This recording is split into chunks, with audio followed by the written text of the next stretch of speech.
Hey everyone, Joseph Onesta here. It is Sunday, the 19th of July, 2026. And I've decided that we would be staying in Matthew a little longer, Matthew chapter 5. Um, I love this chapter. And so, we read the first half of this chapter, and it's so lovely and so nice because we're all figuring out who's going to be blessed. The second half is tough. All right. And there's this verse right in the middle that I think is kind of amazing. And if you don't mind, indulge me. We're going to hang out on this verse, and then we might do like a second half of this series on all the hard stuff that comes later, which is, if you want to read it, if you go to verse 20 and just finish the chapter, Matthew 5, verse 20, it says, "For I say to you that unless your righteousness far surpasses that of the scribes and Pharisees, you will not enter the kingdom of heaven." And we Christians, of course, when we think of heaven, we think of where you go when you die, and it's either up or down, heaven or hell, right? Turn or burn. And so heaven is this like almost resort like place where everything is perfect and taken care of, and we just are so happy. And then and then hell is the exact opposite, where people are wailing and gnashing their teeth and grinding their teeth. And you know, anyway, so the heaven and hell part doesn't really interest me beyond the fact that I've said to you before that my eternity has already started. And so for me, heaven or hell is something that starts here. I don't know. I, I, I, I don't know exactly how that works out. Once you die, other people who have died know, and it doesn't matter. I just want you to know that Gehenna, the word that is often translated hell, was just this place of this isolated, sort of trapped place where debauchery and terrible things happen. So that people associated that place with unpleasant and not nice ungodliness. So, and it was a physical place near Jerusalem. All right, it was this valley. But anyway, uh, I've said to you before that I believe that I feel or I understand that my eternity has already started, and that my goal for the rest of my life is to understand what that means, what it means for me. It may not mean exactly the same for you, but like I said, this chapter has an interesting structure. There's all the blesseds, and then this verse, and then some pretty harsh things come later. And so, and as a Christian, we kind of scoot over those. The famous one is if you look at someone lustfully, you've already committed adultery in your heart. If your eye leads you to fall, pluck it out. Now, do you really think that Jesus was telling people to blind themselves? So if you're able to say, well, maybe it was figurative, then we're on the same page. If you think really you should pluck out your eyes because you saw someone attractive and it caused you to feel something, perfectly natural reaction, then maybe you need to stay with me for a few weeks here. All right. So, this idea of surpassing the righteousness, far surpassing the righteousness of the scribes and the Pharisees. Now, the scribes and the Pharisees were the religious leaders. They were the teachers. They were the ones who were telling people what God meant when God said. And most of the people were illiterate. They didn't read or write. They listened to these people. And of course, when you listen to someone, a human being, and I'm going to say this loud and clear, when you listen to someone, a human being, who is explaining to you what God said, and I'm one of them, and I take this burden on, it's a burden. When you listen to that person without thinking for yourself, you are in the position of being manipulated. And more than one pastor, more than one prophet, labeled prophet, got stories about that. More than one person in the past has taken full advantage of the vulnerability of people who don't think for themselves. Okay, so my righteousness, unless your righteousness far surpasses that of the scribes and the Pharisees. Where does righteousness come from? And you could, all right, I know the doctrines, but that blanket, that mantle of Jesus is not, and people would always say this to us, well, that's not a license to sin, brother. That's right. But here's the gap, the catch. You know, when I was young, if I'm forgiven, I'm forgiven. Why do I have, so when God sees me, he sees Jesus, which was the kind of teaching at the time. So what do I have to worry about? Nothing. And they would say, oh, brother, it's not a license to sin. And I always had these certain questions.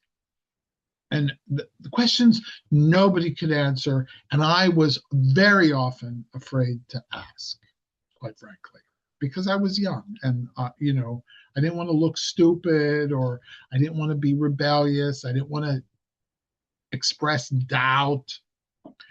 Doubting, by the way, questioning is not doubting. Questioning means I want to understand. And that's what the scribes and the Pharisees actually did. You know, there's this thing where in Jewish culture, where the rabbis will get together and sort of talk about things and debate on what the meaning of these things are. I think the word is midrash. And so, when I'm coming to you and I realize the weight of what I'm saying, of my doing this whole series, I'm giving you what I think it means. There are some who will reject me outright, and that's fine. There are some who will accept me outright, and that's fine. But fine doesn't mean okay. It's your job to listen to what people say and to think for yourself. This is how your righteousness, you're taking it on yourself. You're not just going to listen to some preacher. You're not going to listen to somebody who apparently has spiritual authority. That's very dangerous. If what you do is just listen to what other people say, and when you read your Bible, you hear your pastor's voice in your head. No. All right. So there was a time when And I'm sharing this with you because I want you to understand. There was a time when I attended a church that other people that I knew and cared about called a cult. I didn't see it. I thought the teaching of this pastor was amazing. And there were things that I really liked about this church. Okay. I liked the feeling of belonging. I liked I liked the fact that when we showed up for services, we all had our Bibles and we all had notebooks. Like we were taking notes. And so uh, in a big sense, I learned a lot. But that condition of not being able to ask questions or not being able to mm, deal with things that because we didn't want to I'm going to say we because I've talked to lots of people who left this church just like me, and it was a cult, and the pastor eventually was ousted, and the remnant that remained there through all of that, lots of people, a lot of times this church would split and people would go away. Sometimes they would leave their faith entirely because of what they discovered there, and other people would stay. The remnant of those people that stayed was beautiful, but damaged. And so I'm saying this to you, and I'm emphasizing you could unsubscribe if you don't want to hear me again. But people who reject out of directly out of whatever, or people who accept directly out of ever, they're both in a dangerous position. Your job is to hear, think, pray, respond, not react. React is an immediate sort of emotional thing. Your job is to hear, listen, think, stand on your own 2 feet, think for yourself, and make your decisions. And therefore, you are responsible for them.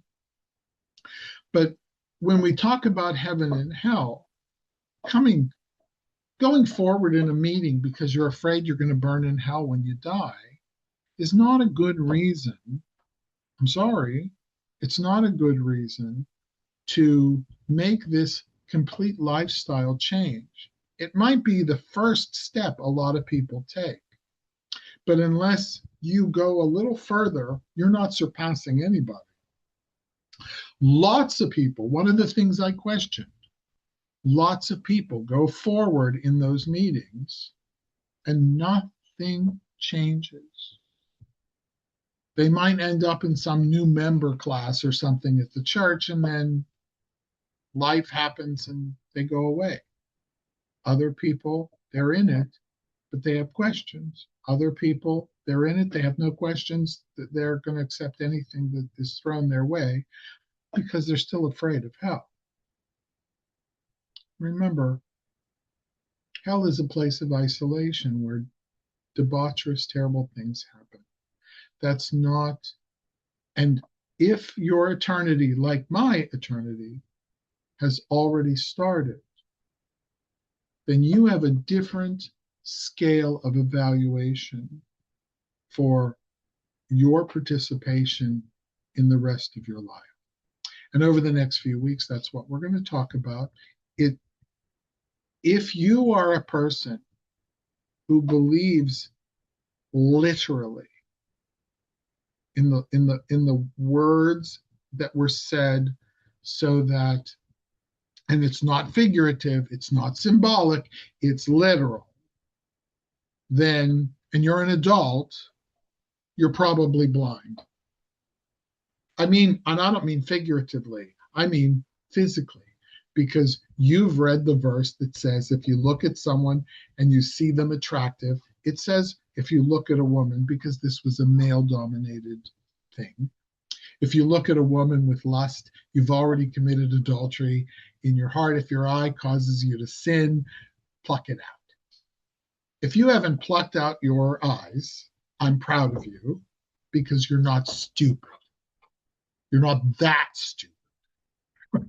Did I say that? Okay, because that's not that. There is a thing called a figure of speech or figurative language, symbolic language. And so, what I'd like you to do is why don't you go ahead and read verse 20 till the end of the chapter, Matthew chapter 5, verse 20, all the way to the end of the chapter. And notice, actually, if you start in, I think it's 19, think of the kingdom of heaven and where that kingdom actually exists.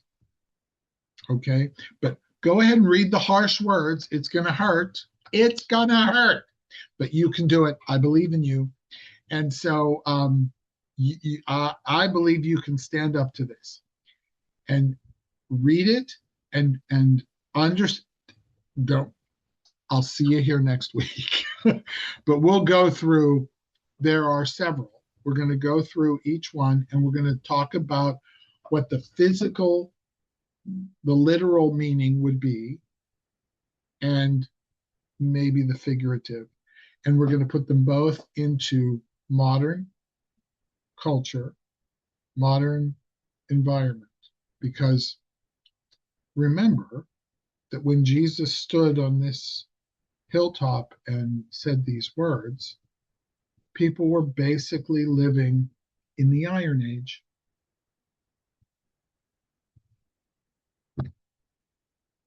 This is Iron Age. This is like a step above Stone Age. Actually, 2 steps above Stone Age. If you follow archaeology, there was the Bronze Age and then the Iron Age. And this sort of right there. So we don't follow Iron Age rules. We need to understand them in our context. All right. Joseph Onesta, the 19th of July. See you next week. And we're gonna go into those scriptures that people just read and say, praise the Lord, and go on. Okay. Love. Much love.